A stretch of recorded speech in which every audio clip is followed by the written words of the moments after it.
नमस्कार, मी नेहा. यूसीएन प्रस्तुत आदिशक्ती या विशेष कार्यक्रमात तुम्हा सर्वांचे मनापासून स्वागत करते. आज नवरात्रीचा दुसरा दिवस आणि तुम्हाला माहिती आहे की यूसीएन प्रस्तुत आदिशक्ती या कार्यक्रमाच्या अंतर्गत आम्ही नागपुरातील किंवा विदर्भातील अशा महिलांना आपल्या स्टुडिओमध्ये आमंत्रित करतो की ज्या स्त्रियांनी, ज्या महिलांनी आपल्या आयुष्यात काहीतरी म्हणजे तसं तर सगळेच जण आपल्या आयुष्यात काहीतरी मुकाम किंवा काहीतरी यश प्राप्त करतच असतो, पण अशा काही महिला आहे ज्यांनी स्वबळावर आज नागपुरातच नाही तर संपूर्ण विदर्भात आपलं नाव लौकिक केलेलं आहे आणि एक स्त्री शक्तीचा जागर त्यांनी केलेला आहे. तर याच शृंखलेत आज आपण आपल्या स्टुडिओमध्ये आमंत्रित केलेलं आहे एम ढोमने ज्वेलर्सच्या संचालिका मनीषा ढोमने मॅम. नमस्कार मॅम. नमस्कार. यूसीएनच्या या कार्यक्रमामध्ये मी नेहा तुमचे मनापासून स्वागत करते. आपण चर्चेला सुरुवात करूया. जसं मी नुकतंच म्हटलं की स्त्री म्हणजे आज प्रत्येक क्षेत्रात म्हणा किंवा प्रत्येक गोष्टीमध्ये अग्रेसर आहे, बरोबर. कुठेतरी पहिले असं होतं की एक चौकटीमध्ये आपल्या स्त्रियांचं, महिलांचं आयुष्य होतं, पण कुठेतरी ती चौकट पार करून आपण आज स्वतःचं अस्तित्व निर्माण केलेलं आहे. आणि जसं तुमच्याबद्दल म्हणजे सांगायला खूप काही आहे. आपण जेव्हा बिझनेसमध्ये पदार्पण केलं, आज नागपुरातील म्हणजे टॉपमोस्ट शोरूम आपण म्हणू शकतो की एम ढोमने ज्वेलर्स. आपल्याला माहिती आहे की कुठलाही व्यवसाय आपण करत असेल तर नाना प्रकारचे आपल्याला म्हणजे बॅरियर येतात मधामध्ये, बरोबर. आणि ज्वेलरी सेक्टर म्हटलं की त्यामध्ये पण आलेच असणार.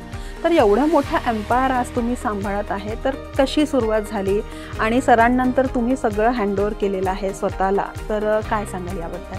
मी आधी तर हाऊसवाईफच होते, बरोबर. तसेच मी 2018पासून मी गोल्डच्या व्यवसायामध्ये मी आले आणि तेव्हापासून मी शॉपमध्ये बसते आहे. तर तसंच मला माझ्या पतीपासूनच ही प्रेरणा मिळाली या बिझनेसची. तर नुकतेच 5 वर्ष झाले त्यांना जाऊन. तर तेव्हापासून मला म्हणजे खूप कठीणच झालं बिझनेस एक सांभाळणं, पण तरी पण मी त्यांची जी प्रेरणा मला मिळाली त्या प्रेरणेमुळे मी त्यांच्या जो बिझनेस आहे आपला ज्वेलरीचा चांगल्या याच्याने सांभाळते आहे. आणि एक मी समाजात एक मजबूत आणि एक खंबीर स्त्री म्हणते तशी मी बनलेली आणि ते मी बिझनेसच्या याच्यामध्ये मी हे करून दाखवलेलं.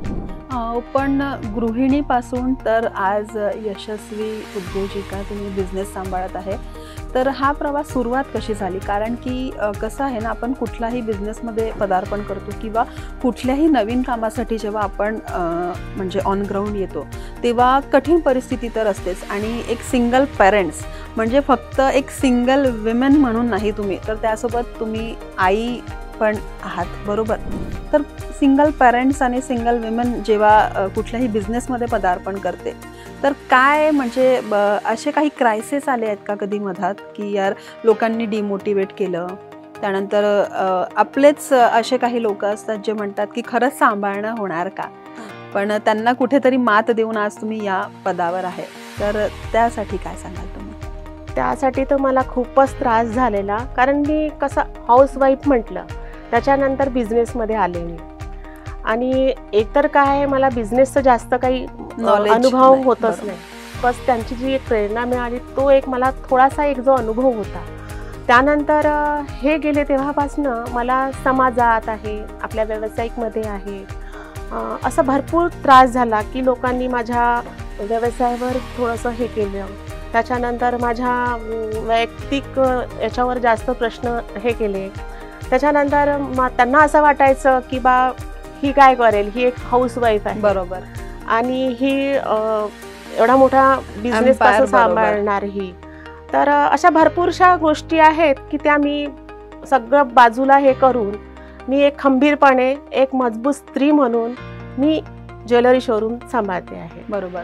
आणि खरंच म्हणजे आनंदाची बाब वाटतं ही की कुठेही कुठल्याही परिस्थितीला न डगमगता स्वतःचं अस्तित्व आणि स्वतःचा बिझनेस हा तुम्ही खूप खंबीरपणे आणि खूप चांगल्या पद्धतीने सांभाळत आहे. ज्वेलरी सेक्टरमध्ये आज तुमचं नाव आहे. म्हणजे असं कधी होतं का की जेव्हा फर्स्ट टाइम तुम्ही या म्हणजे क्षेत्रात पदार्पण केलं तर काही म्हणजे काही कळलंच नाही असं काही झालेलं आहे का? की बाबा एवढा मोठा बिझनेस आहे, सांभाळायला कोणीच नाही, बरोबर, आणि अशा परिस्थितीत आपणच आपलं असतो. जर आपण पॉझिटिव्ह विचार केला तरच ते होईल, अदरवाईज नाही होईल. तर असा काही प्रश्न कधी मनात आलेला आहे का की आपण सांभाळू शकू की नाही, असं काही झालेलं आहे का? असा प्रश्न तर मला आलेला, पण मी हिंमत नाही हारली ना त्या गोष्टीसाठी. कारण ती जी प्रेरणा मिळाली होती त्यांची, कारण त्यांनी मला सगळं शिकवलेलं होतं, बरोबर. पण तरी पण मला कोणाचाच आधार नाही. मी कोणासोबत मी हे नाही केलं की बा मी कसं करू शकते बा, मला तुमचा आधार हवा, बरोबर. पण एक कुठे ना कुठे काहीतरी कमी असतेच, कमी असतात. मग मी एक जिद्द केली, विचार केला की नाही, कुठे ना कुठे आपला एक पॉइंट कमजोर तो होईलच, तरी पण आपण हे करून दाखवायचं आणि यशस्वी व्हायचं. तर मी हे 5 वर्षापासून मी हे करतच आहे. त्यानुसार म्हणजे मला त्याचं क्रेडिट तर मी माझ्या मिस्टरांनाच देईन. नाही, नक्कीच. आणि कुटुंब, त्यातला त्यात बिझनेस आणि समाज, या 3 गोष्टी जेव्हा आपण ॲट ए टाइम करतो किंवा या 3ही गोष्टीसोबत आपण जेव्हा वावरतो, तेव्हा काय अनुभव तुम्हाला आलेला आहे? म्हणजे 3ही गोष्टी मॅनेज करून आपलं अस्तित्व टिकवून ठेवायचं आहे. आणि त्यासोबतच आम्ही नेहमीच बघितलं आहे की समाजासाठीही तुम्ही प्रेरणादायी ठरलेले आहे, काहीतरी समाजासाठी करण्याचा प्रयत्न सुद्धा तुमचा असतो. तर याबद्दल काय सांगाल तुम्ही? रिलेटिव्स म्हटलं की रिलेटिव्हमध्ये माझं जो स्थान आहे तो मला रिलेटिव्सनी, म्हणजे माझे माहेरचे आहे, सासरचे आहे, त्यांनी मला एक कॉन्फिडंट लेडी म्हणून मला हे केलेलं आहे त्यांनी. तसंच समाजामध्ये पण माझा बऱ्याचशा वेळेस माझा सत्कार वगैरे करण्यात आलेला आहे. कारण मी एक स्त्री, सोन्याचा जो व्यवसाय आहे हा कठीण व्यवसाय आहे, हा कोणी सांभाळू नाही शकत, बरोबर, ठीक आहे. तर तोच मी एक सांभाळते आहे. आणि मी माझे मिस्टर गेल्यानंतर तर मी याचं सगळं मी स्वतः एकटी हे करते आहे. त्याचा मला एक समाजामध्ये एक रिस्पेक्ट मिळतो आहे. तसंच मी समाजामध्ये सुद्धा मी कार्य करते आहे, कारण मला सोशल वर्क करायला भरपूर आवडतं. गरजू जो लोक असतात त्यांना हेल्प करणं म्हणजे करायला आवडतं. आणि जसं आपण म्हटलं की आपण म्हणजे गोल्ड ज्वेलरीमध्ये आपण आहेत, बरोबर, तर अप अँड डाऊन्स चालतच राहतो. आणि सध्याची परिस्थिती बघितलं तर म्हणजे सोन्याचे भाव हे गगनाला टेकलेले आहेत. ओके, हे कसं सगळं मॅनेज कसं होतं? म्हणजे मग रेट्स असो, मग माल आणणं, त्याला विकणं, ठीक आहे, विकायसाठी तर आपला स्टाफ असतोच, पण कुठेतरी होल अँड सोल ही तुमची रिस्पॉन्सिबिलिटी असते, बरोबर, कारण की शोरूम तुमचा आहे, हा बिझनेस तुमचा आहे. तर या सगळ्यांमध्ये म्हणजे अजून कोणाचा तुम्हाला हेल्प होते का? अजून कोणी तुम्हाला सपोर्ट करतं का? व्यवसायामध्ये तर हेल्प तर होतच. आपले जे व्यापारी असतात, आपण त्यांच्याकडनं जे गोल्ड आणतो तो आपण आपल्या दुकानामध्ये त्याला स्टॉक म्हणून आपण ठेवतो. पण आता भाव एवढे असे वाढून गेलेले आहे की म्हणजे सांगूच शकत नाही की एवढे वाढलेले आहेत. आणि तसं पाहिलं तर आता मार्केट पण थोडंसं कमी जास्त होत आहे. तर आपल्याला असं वाटतं की नाही, आपण एवढा स्टॉक तर जमा करून ठेवलेला आहे, तो हे झालेला पाहिजे, सेलिंग झालेला पाहिजे वगैरे. हा, म्हणजे कुठे ना कुठे ही सगळी म्हणजे जी धावपळ आहे ती आपल्या डोक्यात सुरूच असते. पण पॉझिटिव्ह निगेटिव्ह नाण्याच्या जशा 2 बाजू असतात, तसा व्यवसायाच्या पण 2 बाजू असतात. अप अँड डाऊन्स येतच असतात. पण एक तुम्ही मनात निश्चय, दृढ निश्चय जे आपण म्हणतो की तो झालेला आहे की बाबा लॉस प्रॉफिट हे तर म्हणजे व्यवसायाला लागलेलंच आहे, पण कुठेतरी आपला व्यवसाय हा टिकवून ठेवणं हे मात्र गरजेचं आहे. आणि आम्ही जसं बघितलं की तुमचे मुलं सुद्धा आता म्हणजे या व्यवसायामध्ये त्यांनी पदार्पण केलेलं आहे, तर तो अनुभव कसा वाटतो तुम्हाला?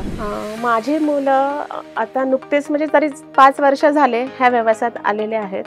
आणि माझे हस्बंड गेले तेव्हापासून तर ते तर खूप छोटेच होते. माझा एक मुलगा तर खूप 16 वर्षाचाच होता. तो 16व्या वर्षापासून जो बाबाचा बिझनेस सांभाळतो आहे, तर तो त्यांच्याच याच्यावर एक पायगुण म्हटलं म्हणजे त्यांचा एक आशीर्वाद त्याप्रमाणेच तो चालवतो आहे. आणि तसंच माझा मोठा मुलगा पण मला सपोर्ट करतो. म्हणजे माझे 3ही मुलं मला सपोर्ट करतात. एक मुलगा तर माझा शिक्षणामध्येच आहे. आणि माझ्या एका मुलाला मी नुकतंच मुंबईला एक जेमस्टोनचं एक कोर्स म्हणून ते त्याला करायला पाठवलेलं आहे. म्हणजे तसं त्याचा जो जेमस्टोन अपग्रेडेड असणं गरजेचं आहे. आणि दोन्ही मुलांची मला भरपूर हेल्प मिळतं, कारण दोघंही शोरूममध्ये बसतात. आणि मला कशाचंच कमतरता वाटत नाही, कारण मला माझे सपोर्ट म्हणजे माझी मुलं आहेत. बरोबर, जसं मी तुम्हाला म्हटलं स्टार्टिंगला की आजची स्त्री ही कुठल्याच क्षेत्रात मागे नाही, बरोबर.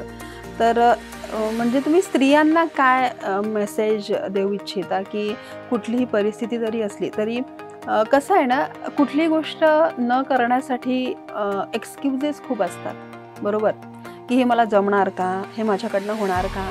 पण एक्सक्युजेस साईडला ठेवून जर आपण निश्चय केला तर स्त्री असो किंवा पुरुष असो किंवा कुठलीही व्यक्ती असो ती आपल्या जीवनात यशस्वी होतच, बरोबर. स्त्रियांना तुम्हाला काय मेसेज देऊ इच्छिता तुम्ही? स्त्रियांना मला एकच आवाहन करणं आहे की आताची स्त्री ही कुठेच मागे नाही आहे, ती प्रत्येक क्षेत्रामध्ये ती पुढे आहेच. पण काही स्त्रिया कशा घाबरतात समोर जायला. तर मला असं वाटतं की त्यांनी न घाबरता म्हणजे समोर हे करावं. तसंच आपल्या मिस्टरांना पाठिंबा द्यायचा, एक सपोर्ट करायचं. तेव्हाच तुम्हाला अनुभव येईल, तेव्हाच तुम्ही समोर जाणार. आणि कशालाही न घाबरता तुम्ही एक खंबीरपणे एक मजबूत स्त्री म्हणून तुम्ही उभे राहायचं. तेव्हाच तुम्ही समोर काही करू शकता. असं नाही की बा ती स्त्री करते आहे मी नाही करणार. मग त्याच्याने काय, ती स्त्री करते आहे ना, मग मला पण जिद्द आली पाहिजे, मग मी पण काहीतरी केलं पाहिजे असं त्या स्त्रीला वाटलं पाहिजे.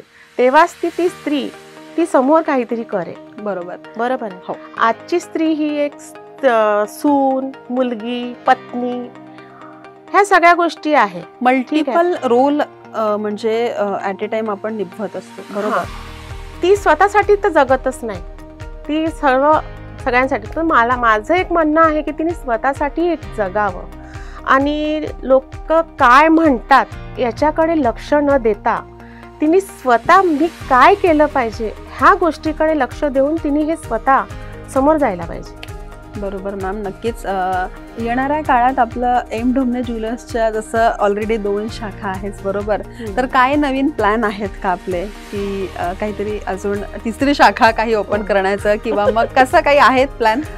तसं सध्या तर प्लॅन आहेच, करू काहीतरी त्याचं परत 3रं आपण एक तर शोरूम ओपन करू, नाही तर मग दुसरा आपला साईड बिझनेस जो काही आहे आपल्याला जो योग्य वाटतो, बरोबर तसं. आणि एक गोष्ट मी बघितली आहे, म्हणजे पर्सनली मी ऑब्झर्व केलेलं आहे की आपल्या दोन्ही ब्रांचमध्ये ऑलमोस्ट या लेडीज आहेत. तर नेहमीच बघितलंय की महिलांना पाठिंबा देण्यासाठी तुम्ही नेहमीच कार्यरत असतात. आणि हल्ली सरांच्या नावाने एक कार्यक्रम आपण आयोजित केला होता.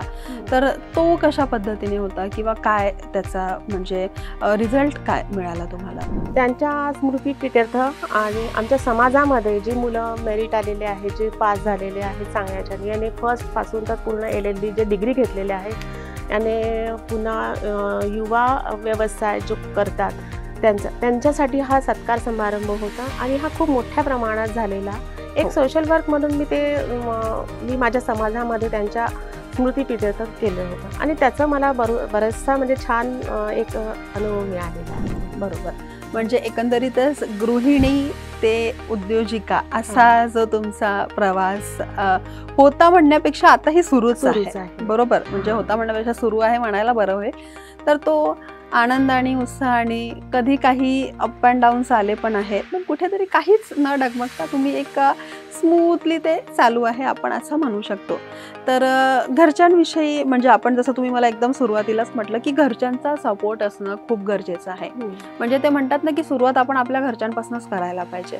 तर घरच्यांसाठी काही मेसेज तुम्ही या माध्यमातून देऊ इच्छिता? घरच्यांसाठी म्हणजे कसं, मेन म्हणजे सासू सासऱ्यांचा सपोर्ट एक असतो, पण आज ते पण माझ्या पाठीशी नाहीच.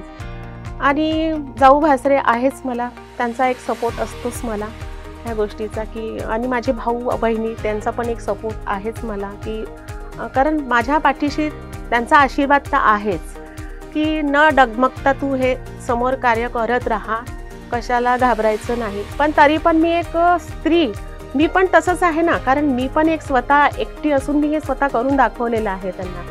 तर त्यामुळेच मला कोणाचंच काही हे नाही की बा ही अशी आहे तशी आहे असं म्हणायला काहीच नाही, मी करून दाखवते. तुम्ही म्हटलं मध्यंतरी आता की ज्वेलरी सेक्टरमध्ये एक्झिबिशन होत राहतात, बरोबर, आणि एक्झिबिशन मुंबई इकडे तिकडे होतात. मग ते कशा पद्धतीने मॅनेज होतं, म्हणजे काय तिथे काय एक्सपिरियन्स येतं तुम्हाला जेव्हा तुम्ही आपल्या ब्रँडला रिप्रेझेंट करता, बरोबर, ॲज अ सिंगल विमन तुम्ही रिप्रेझेंट करता, तर तिथला काही एक म्हणजे एक्सपिरियन्स तुम्ही आमच्या दर्शकांसोबत शेअर करू शकता? तिथलं एक एक्झिबिशनचं एक्सपिरियन्स असं असतं की आपल्या शॉपमध्ये आपल्याला व्हेरायटीज बघायला नाही मिळत. जो व्यापारी आपल्या शॉपमध्ये येतो तर त्यांच्याकडल्या आपल्याला व्हेरायटीज बघायला मिळत. एक्झिबिशन म्हटलं की ऑल इंडियामधलं तिथे तुम्हाला ज्वेलरी मिळेल. म्हणजे आपल्याला बरंचसं डिझाईन्स आहे, बरेचसे व्हेरायटीज आहे. कॅरेट जो सोनं आपले असतं, जो आता तर 9% कॅरेटपासून जे सुरू झालेलं आहे ते आपल्याला भरपूरसं आपल्याला तिथे पाहायला मिळतं. ओके. मला तिथे जाणं म्हणजे काय आहे की स्त्रियाला असं वाटतं ना की लाईट वेट मध्ये आपल्याला थोडंसं मोठं दिसलं पाहिजे, ज्वेलरी सुंदर दिसली पाहिजे. बरोबर. त्या हेतूने मी त्या एक्झिबिशनला जाते. ओके. हा, आणि तिथून मग ते जे सिलेक्ट केलेले ज्वेलरी असतात ते मी तिथून. म्हणजे हे पण खूप मोठं टास्क आहे बरं का. म्हणजे तिथे जाणं, एवढी ज्वेलरी सिलेक्ट करणं आणि आपल्या ऑडियन्सला किंवा आपल्या ग्राहकांना काय म्हणजे पसंत येणार, काय आवडीचं आहे, काय निवडीचं आहे, हे सुद्धा तेवढंच गरजेचं. खरंच आज तुमच्यासोबत चर्चा करून खूप आनंद झाला. तुम्ही आपल्या जीवनाचा प्रवास, आपला एक्सपिरियन्स आमच्यासोबत शेअर केला. संदेश तुम्ही स्त्रियांना काय म्हणाले शॉर्ट मध्ये? खुद को ना तू कमजोर समझ, कहने दे दुनिया क्या कहती है, तू शक्ती है, तू नारी है, तू असंभव को संभव बना सकती. खूप छान वाक्य तुम्ही म्हटलेलं आहे.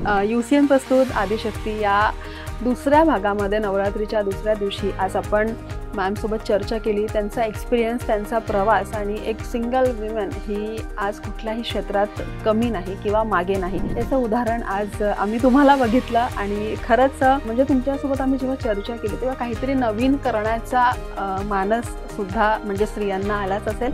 तर कुठल्याही परिस्थितीत न डगमगता आपण स्वतःचं अस्तित्व आणि स्वतःला कसं टिकवून ठेवू शकतो हे मात्र तेवढंच गरजेचं आहे. नवरात्रीचे 9 दिवस असतात आणि प्रत्येक दिवसाचं एक महत्त्व असते. प्रत्येक दिवसाचे 9 वेगवेगळे कलर असतात आणि जसं नवरात्रीचे 9 कलर असतात, 9 देवींचे 9 वेगवेगळे रूप असतात आणि महत्त्व सुद्धा असतात, तसंच प्रत्येक स्त्रियांचं एक वेगळं महत्त्व आहे.